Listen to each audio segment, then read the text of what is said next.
이거 방탄이라고 이 X들아!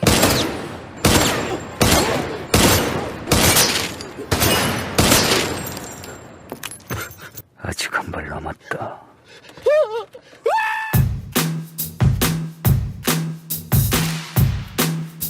안녕하세요 여러분들, 티라노입니다. 얼마 전에 광군절도 빅스마일데이도 이제 끝났다, 쇼핑은 이제 끝났구나 이렇게 생각했는데 이제는 또 블랙 프라이데이가 다가왔죠. 너무 상업적이야 너.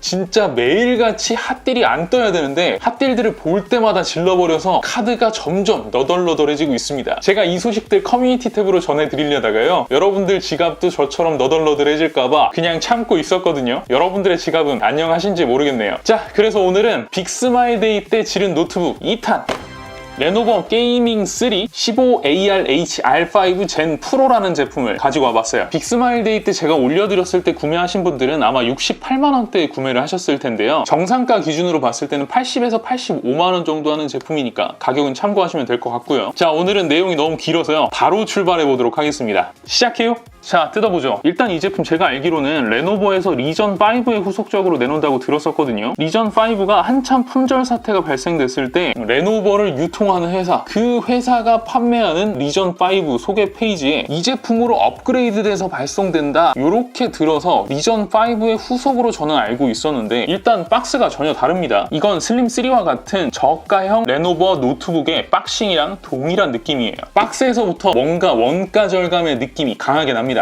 어우, 찌릿네. 어이가 없네. 본체가 이렇게 나오고요. 야, 겉에도 그냥 박스인데 이거 비라도 맞으면 어떻게 하려고 비닐 하나 없이 바로 부직포로 감아놨네요. 이렇게 어댑터도 들어있고요. 어댑터 사이즈는 게이밍 노트북답게 꽤나 육중합니다. 135W짜리고요. 기타 워런티 카드 설명서, 2.5인치용 커넥터 등이 들어있습니다. 자, 이렇게 꺼내보면 파란색 디자인이 상당히 스포티한 느낌을 주는데요. 사실 뭐 특별한 문양을 준 건 아닌데 이 세로 라인이 뭔가 자동차 본이 돼서 굴곡처럼 심심한 모양을 잘 잡아주는 것 같아요. 나쁘지 않네요. 모든 면은 플라스틱 소재를 활용한 것 같고요. 상판과 팜레스트 부분은 컬감이 있는 도장 처리를 해놓은 것 같습니다. 모니터 면하고 하부 면은 플라스틱 사출한 그대로 모양을 갖다가 뽑아놓은 것 같은데요. 전체적으로 이 파란 색깔도 어두운 색감이라서 그런지요, 이질감 없이 그럭저럭 잘 어우러지는 느낌입니다. 상판과 팜레스트 우측 하단부에는 이렇게 레노버 배지를 각인을 해놨고요. 모니터 힌지면에 아이디어 패드 게이밍이라고 프린팅이 되어 있습니다. 파란색으로 된 도장면은 지문 인식이 상당히 잘 되는 편이니 참고하시면 될 것 같고요. 세로폭은 250mm, 가로는 358mm, 두께는 약 25mm 정도로 측정이 됩니다. 두께가 좀 두껍죠? 실제로 이렇게 들어봐도 다른 게이밍 노트북에 비해서도 조금은 두껍다는 느낌이 들어요. 무게는 본체 2.08kg, 어댑터는 555g으로요. 합계 2.63kg이에요. 합판은 앞쪽에 2개 포인트 고무로 지지를 하고요. 뒤쪽은 길게 한 줄로 미끄럼 방지 고무를 붙여놨어요. 뒤쪽은 앞쪽보다 살짝 더 높이를 주어서 흡기를 확보해준 것 같고요. 근데 디자인은 이 이전에 브라보 15를 봐서 그런지 흡기 구멍이 상당히 얌전하게 뚫려있는 것처럼 보입니다. 우측면에는 배기 홀과 USB 3.1 Gen 1 A 타입 포트가 한 개가 있고요. 좌측면은 전원 단자, 이더넷 포트, HDMI 2.0 포트, USB 3.1 Gen 1 A 타입 포트 한 개랑 USB 3.1 C 타입 한 개, 오디오 콤보 단자와 LED 인디케이터가 위치해 있습니다. 전원 버튼은 리전 5와 비슷한 위치와 모양새로 가운데 위치해 있습니다. 모니터는 135도까지 열리게 되어 있어요. 이 제품은 아무래도 게이밍 노트북이다 보니까 램 업그레이드를 해주고 테스트를 진행해야 될 것 같거든요. 바로 뒷판을 까보도록 하겠습니다. 자, 오픈 완료했고요. 이게 뭔가요? 리전 5의 후속작이라고 하더니 히트5를 3개에서 2개로 줄였습니다. 오호, 이거 뭐지? 이거 뭐야? 그리고 양쪽으로 나뉘어져 있어야 될 블로어 팬이 2개가 붙어 있습니다. 우측면하고 후면부 한쪽으로 배기를 시키는 구조인데요. 히트파이프 길이와 방열판 사이즈, 히트파이프 연결된 히트싱크 모두 너프된 것처럼 보여요. 램 커버도 뚜껑에서 발열 스티커로 너프되었고요. 기본 램은 삼성 3200 8GB 램이 탑재가 되어 있고 1개의 슬롯을 추가로 더 줍니다. 온 김에 좀 업그레이드를 해주고 가겠습니다. 야, SSD도 너프를 시켰군요. 원래 삼성 PM981A가 들어있었는데 유니온 메모리가 들어가 있습니다. 이걸 제가 좀 찾아보니까요, 컨트롤러는 실리콘 모션 SM2263EN 제품이 탑재가 되어 있고요. 낸드는 키오시아 낸드를 사용을 했어요. 스펙만 봐서는 너프는 확실하지만 쓰레기 수준은 아닐 것 같기는 한데요, 두고 봐야 되겠습니다. 무선랜은 리얼텍 882C2로 와이파이 5와 블루투스 버전 5.0을 지원을 하는데요. 야, 이것도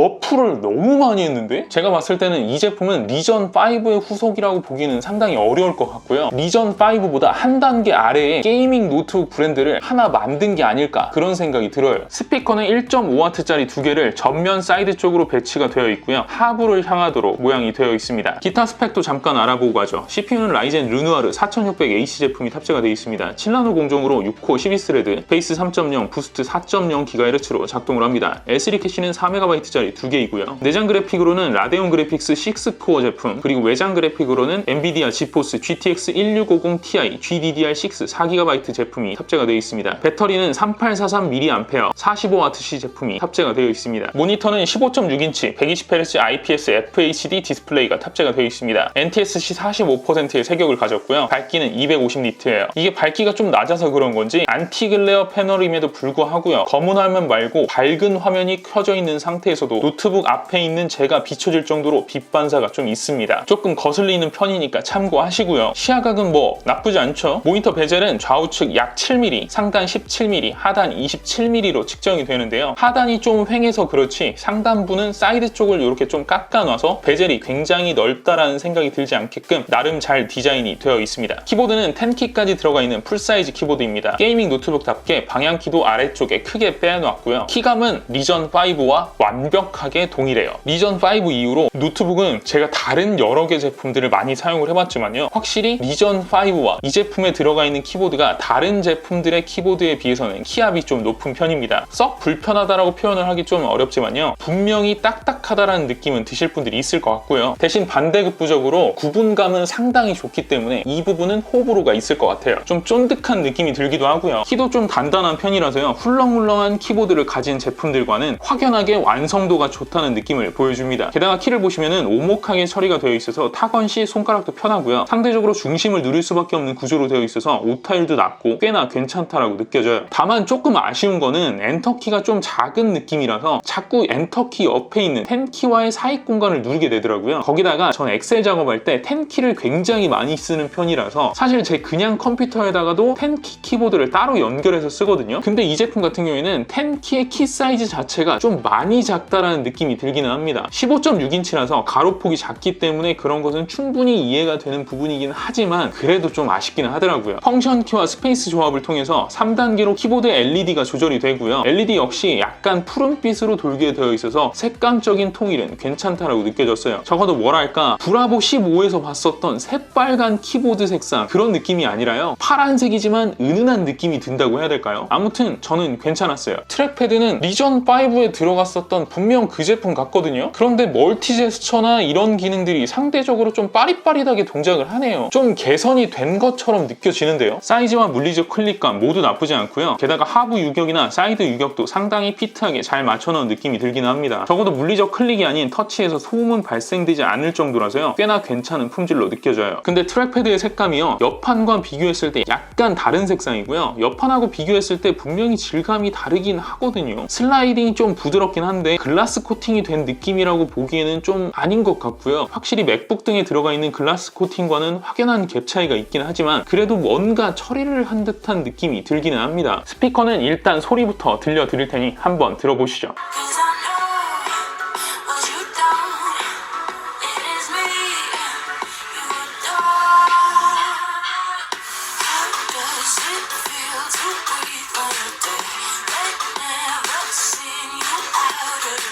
(1.5W짜리) 치고는 밸런스가 나쁘지 않다 정도이지 전체적인 포텐셜로 보면은 슈레기에 좀 가깝다라고 보실 수 있겠죠. 뭐 그냥 스피커가 달려있다 이런 정도로 이해를 하시는 게 좋을 것 같습니다. 캠은 720p 30프레임 카메라가 탑재가 되어 있는데요. 확실히 레노버에서는요 캠에서는 원가 절감을 많이 하고 가는 게 맞는 것 같습니다. 오히려 광원 들어오는 걸 기준으로 봤을 때는 다른 제품에 비해서 이 제품이 더 좋은 상황에서 캠을 사용을 했거든요. 그럼에도 불구하고 확실히 에이수스, MSI 등 기타 다른 브랜드들에 비해서 훨씬 더 노이즈가 심하게 끼는 것이 눈에 띄게 보입니다. 물리적 프라이빗 락 기능은 다행히도 지원을 하고 있는데요. 그냥 이렇게 닫아놓고 없다 생각하고 쓰시면 되지 않을까 싶습니다. 배터리는 아까 전에 말씀드렸다시피 45Wc 제품이 탑재가 되어 있는데요. 리전 5가 60Wc였던 걸 감안해봤을 때 이것도 너프된 게 맞죠. 밸런스 모드 모니터 최대 밝기 기준으로 유튜브 FHD 영상 한 개 플레이 시 99%에서 꺼지기 직전까지 약 2시간 52분 정도를 버텨줬습니다. 외장 그래픽까지 켜져 있는 상태로 테스트를 하긴 했지만 진짜 배터리 타임이 짧긴 짧죠. 이 정도면요, 들고 밖에 나가서 배터리로 사용한다 이런 생각은 안 하시는 게 좋을 것 같습니다. 바이오스도 너프. 아니 좀 이건 너무 심한 거 아니냐고. 나를 지금 바보로 하는 거야. 어떤 부분 때문에 지금 제가 욱했냐면요, 그래픽카드 스위칭 기능, 공식 명칭으로는 옵티머스라고 하죠. 이 스위칭 기능이 빠져 있습니다. 여러분들은 이 기능이 대체 뭐길래 저러나 이렇게 생각하실 수 있는데요, 게임에 따라서는요, 이 멀티 GPU를 잘 이용을 하는 경우에는 외장 그래픽을 다 뽑았으면서도 부하가 심할 때 내장을 살짝씩 땡겨 쓰기 때문에 하이브리드 모드로 쓰는 게 오히려 더 좋지만요, 게임이 좀 발적화인 경우 혹은 멀티 GPU를 잘 활용하지 못하는 게임에 있어서는요, 내외장 간의 성능 차이가 굉장히 크기 때문에 오히려 외장 단독으로 사용할 때보다 더 프레임이 떨어지는 경우들도 상당히 많이 있어요. 자, 근데 뭐 이 부분은 저희가 어쩔 수 없는 부분이긴 하잖아요. 바로 테스트 결과 보여드릴게요. 모두 전원 연결 상태에서 퍼포먼스 기준으로 측정을 했고요. CPUG 벤치 결과는 싱글 475.5포인트, 멀티 3850.3포인트예요. 동일한 CPU를 탑재한 리전 5랑 비교를 했을 때 퍼포먼스 모드임에도 불구하고 리전 5 밸런스 모드 멀티 점수보다도 안 나오고 있는 점수를 보여줍니다. 제가 전력 소모를 따로 체크를 해보진 않긴 했는데요, 확실히 CTDP를 약간 리전 5와는 다르게 세팅을 했다는 느낌이 듭니다. 시네벤치 R20은 퍼포먼스 기준으로 3306점, 밸런스 모드 기준으로 3133점이 나오는데요, 퍼포먼스 기준으로는 올코어 39배수에서 출발해서 38배수에서 마무리, 밸런스 모드는 38.7배수에서 출발해서 37배수에서 마무리가 됩니다. 최대 온도 기준으로 90도를 넘지 않는 기준임에도 불구하고요, 약간 클럭 저하 현상이 생기는 게 보이시죠? 클럭 저하로 점수가 좀 떨어진 걸 감안해도 점수만 보면 사실 오지긴 하죠. 하지만 리전 5랑 비교를 했을 때는 4600H 치고는 조금 아쉬운 점수는 맞는 것 같아요. 타임스파이는 CPU 스코어 6178점, 그래픽 스코어 3652점, 파이어 스트라이크는 피직스 17627점, 그래픽 스코어 9849점이 찍히는데요, 리전 5에 들어가 있었던 1650에 비해서도 향상폭이 그렇게 크지 않은 모습을 보실 수가 있습니다. 온도는 CPU 온도가 최대 83도, 내장 그래픽은 70도, 1650ti는 66도대를 마킹을 했어요. SSD 벤치인 크리스탈 디스크 마크입니다. 8.0.0 버전이 나왔네요. 리드 라이트 점수 모두 스펙 시트와 거의 유사한 측정값을 보이는데요, 조금 깨림직해서 더티 테스트도 한번 돌려봤습니다. 시스템 용량과 기타 몇 가지 게임들로 100기가 정도 차이는 상태에서 스타트를 했고요, 약 5%가량의 SLC 캐싱 구간을 지난 다음에도요, 평균 속도가 400 정도로 썩 나쁘지 않은 모습을 보여주고 있습니다. 최소 속도가 12 정도로 굉장히 낮게 체크가 되었기는 했지만 확인을 해봤을 때요, 1% 단위로 체킹을 했어도 속도가 100 미만이 총 3회 정도 나왔었고요, 그래프로 봤을 때는 0.1% 단위로 측정을 했다면 약 10에서 20회 정도가 떴을 것 같아요. 이 정도면은 PM981A에 비해서는 확실히 너프된 게 맞지만 MSI 제품에서 봤었던 킹스톤 이런 제품들에 비해서는 훨씬 더 나은 SSD가 탑재되어 있음을 알 수가 있습니다. 자, 이제 게임 테스트도 진행을 해볼 텐데요, 하이브리드 모드로만 진행을 할 거예요. 애초부터 스위칭 모드를 지원을 하지 않기 때문에 장치 관리자에서 내장을 수동으로 죽여주는 방법을 쓸 수는 있긴 있거든요. 하지만 프레임 차이가 그렇게 크지도 않을 뿐더러요, 오히려 내장 그래픽을 죽였을 때 프레임이 더 떨어지는 게임들도 존재하기 때문에요, 여러분들이 어차피 못 바꾸고 실제로 사용하시게 될 이 하이브리드 모드로만 테스트 결과를 보여드리도록 하겠습니다. 이 모델은 여러분들이 아마도 진짜 많이들 구매하셨을 것 같아서요, 게임은 총 11종을 준비를 했습니다. 좀 많이 준비했죠? 후딱 보죠. 우선 롤입니다. 풀옵션 기준이고요, 평균 130프레임대, 하위 1%가 약 100프레임대로 측정이 됩니다. 쾌적하죠? 다음은 오버워치입니다. 최상급 기준으로 90프레임대, 낮음 기준으로 130프레임대를 보여주고요, 개인적으로 제가 이걸 좀 해봤을 때 옵치는 차라리 좀 옵션을 낮추고 최대한 120Hz 주사율 아래로 안 나오게 하는 게 상대적으로 눈에는 좀 덜 거슬리더라고요. 참고하시고요. 배틀그라운드입니다. 안테커 울트라 국민 옵션 기준으로 평균 90프레임대, 하위 1%는 40프레임대를 보여줍니다. 배그는 생각보다 좀 프레임이 잘 안 나오죠. 내외장 그래픽카드 하이브리드 모드를 잘 활용을 못하고 있는 것처럼 보이는데요, 역시 발적화 게임답네요. 외장 그래픽 로드율이 제대로 안 오르는 걸 보실 수가 있습니다. 아싸 1킬. 제가 바빠서 치킨은 양보할게요. 이 새끼한테 입만 벌리면 거짓말이 자동으로 나와. 콜 오브 듀티 워존입니다. 최저업 기준이고요. 평균 80프레임대, 하위 1% 프레임은 40프레임대가 측정이 되네요. 다음은 GTA5를 한번 보죠. 보통업 기준으로 봤을 때 평균 140프레임대를 보여주는데요. 그런데 문제는 하위 1% 프레임이 안 잡힙니다. 드라이버도 여러 가지를 바꿔봤고요. 심지어 윈도우를 바꿔봤는데도 증상이 동일해요. 이게 어떠한 부분에서 프레임 드랍이 좀 심한가 구간을 좀 따라가다 보니까 대략적으로 이 원인을 캐치할 수는 있었는데요. 내장 그래픽과 외장 그래픽이 유기적으로 로드율을 좀 조절을 해야 되는데 내장 그래픽의 로드율이 갑자기 뚝 떨어지는 순간 버벅 하면서 드랍 구간이 생깁니다. 하지만 옵티머스 기능을 활용할 수 있는 것도 아니고 또 드라이버를 바꿔도 어쩔 수 없는 상황이라고 한다면 그 상태에서 뭐 소비자가 만질 수 있는 게 없어요.